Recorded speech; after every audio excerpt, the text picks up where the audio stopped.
अथ भाद्रपद शुक्ल एकादशी व्रत कथा। युधिष्ठिर जी महाराज भगवान श्री कृष्ण से पूछते हैं, नभस्यसिते पक्षे तू किम नाम एकादशी भवेत्।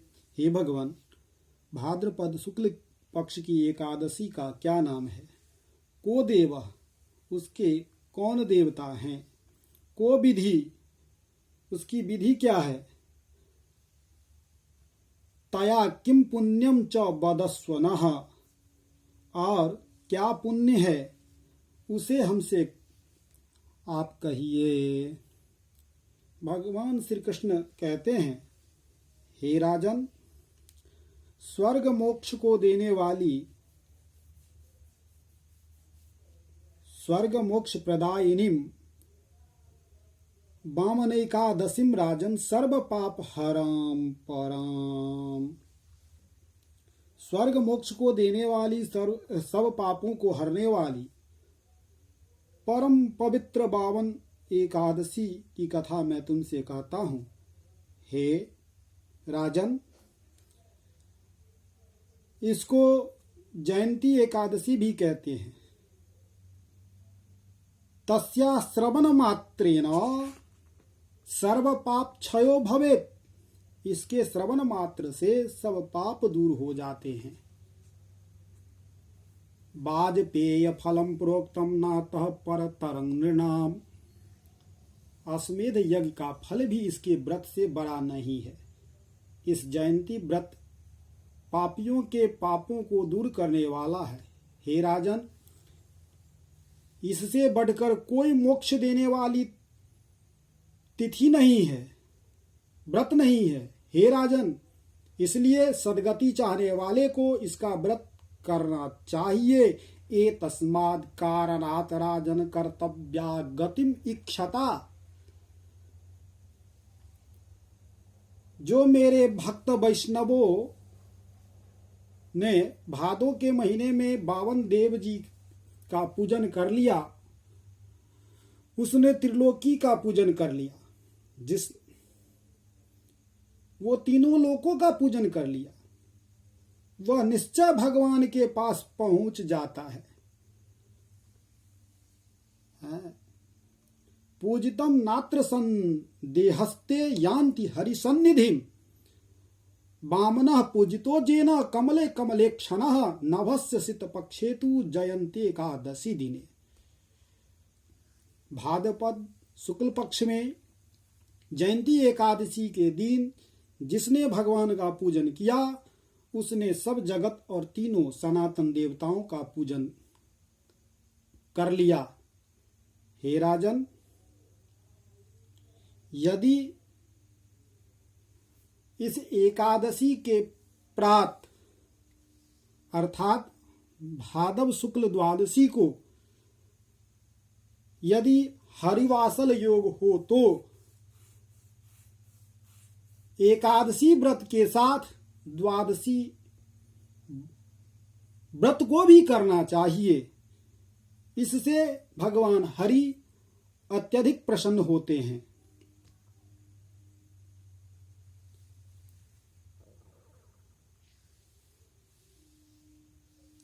कहते हैं, जो इस एकादशी को शयन करते हुए भगवान ने अपनी करवट ली है, इसी से इसको परिवर्तनी एकादशी भी कहते हैं। युधिष्ठिर जी महाराज तब बोले, हे जनार्दन, संशयोस्ति महान मह्यम।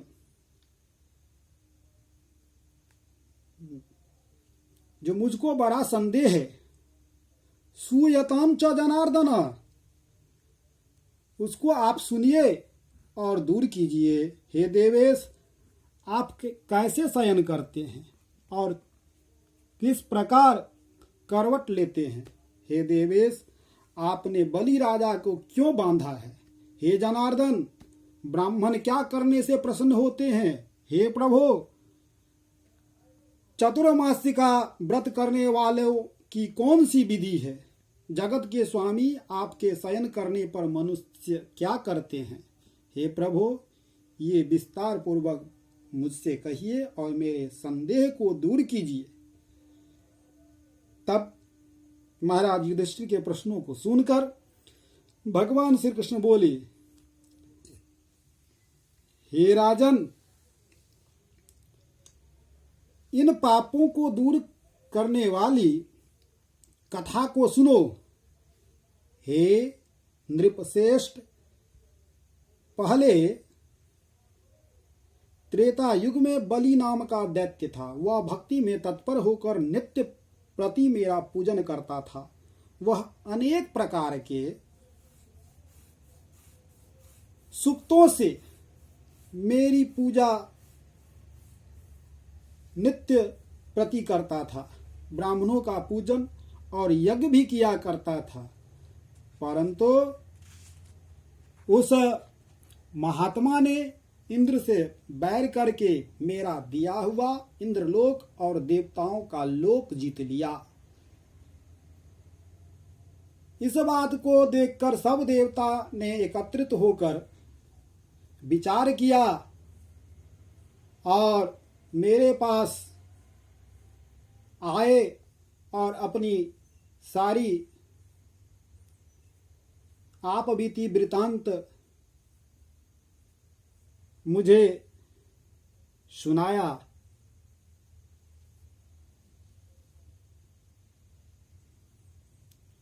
सब देवताओं ऋषियों की वाणी को सुनकर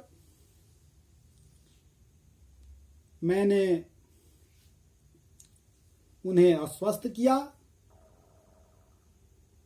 उन लोगों के साथ आए हुए बृहस्पति जी, जो देवताओं के गुरु हैं, उन्होंने मेरा अनेक बार सविधि पूजन किया। इसलिए मैंने 5वां अवतार 52 रूप में धारण किया।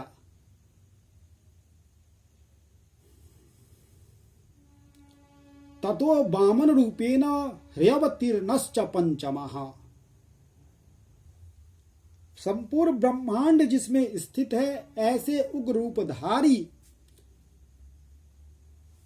52 के रूप में सत्य में तत्पर राजा बलि को जीत लिया। युधिष्ठिर बोले, आपने 52 रूप से असुर बलि राजा को कैसे जीता हे देवेश?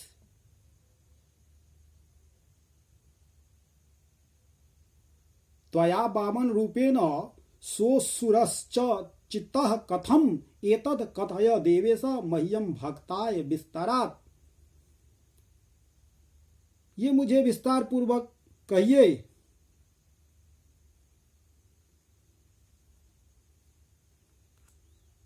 तो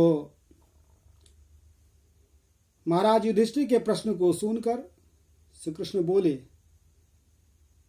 हे राजन, मैंने ब्रह्मचारी बालक का रूप धारण करके बलि राजा से प्रार्थना की कि मुझे 3 पैर भूमि दीजिए, वह मुझको तीनों लोकों के समान होगी। मया बालेन सबली प्रार्थितो बटुरूपिना पदत्रयमितां भूमिं देहि मे भुवनत्रयम्।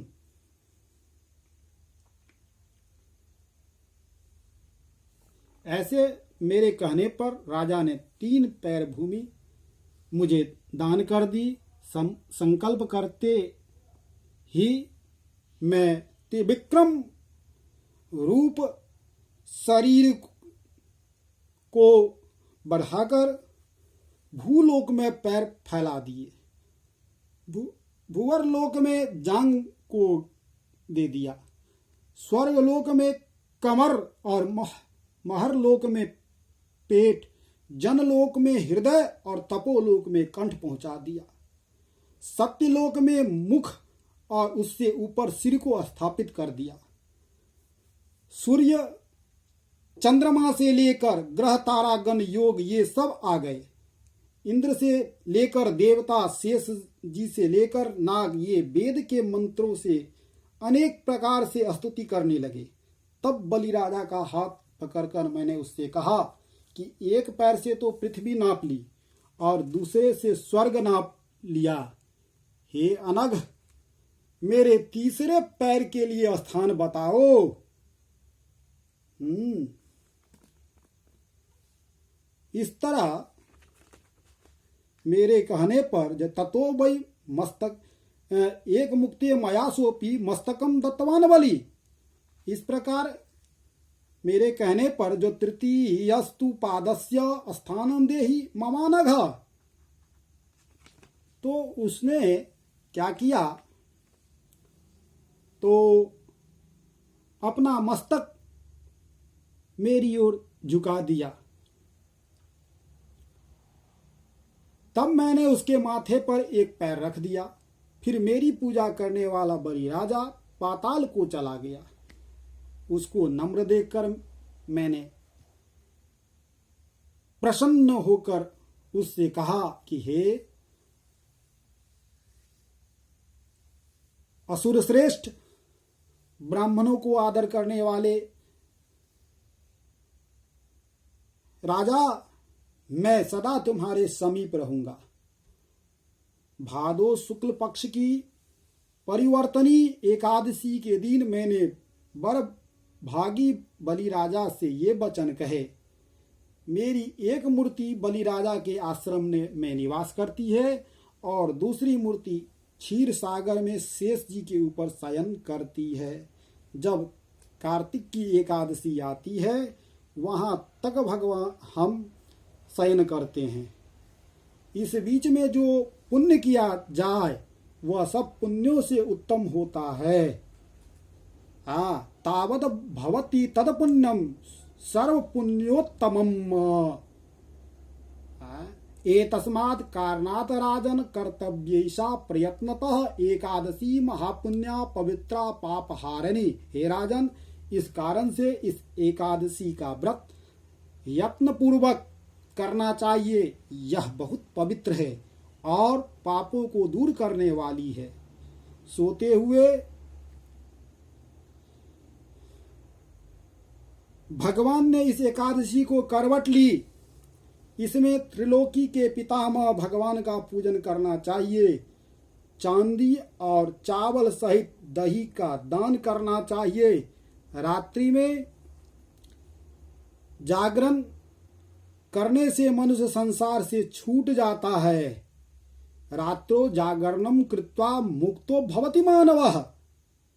एवं जह कुरुते राजन एकादश्या व्रतम शुभम। इस सुंदर एकादशी के व्रत को जो करता है वह देवलोक में जाकर चंद्रमा की तरह प्रकाश करता है। जो मनुष्य पापों को हरने वाले इस कथा को सुनता है उसको 1000 अश्वमेध यज्ञ का फल मिलता है। अश्वमेध सहस्त्रस्य फलम प्राप्नोति मानवः। इसलिए हे राजन, इस एकादशी व्रत को सभी को करना चाहिए। इस एकादशी व्रत के समान दूसरा कोई भी व्रत नहीं है। इति भाद्रपद शुक्ल एकादशी व्रत कथा संपूर्णः।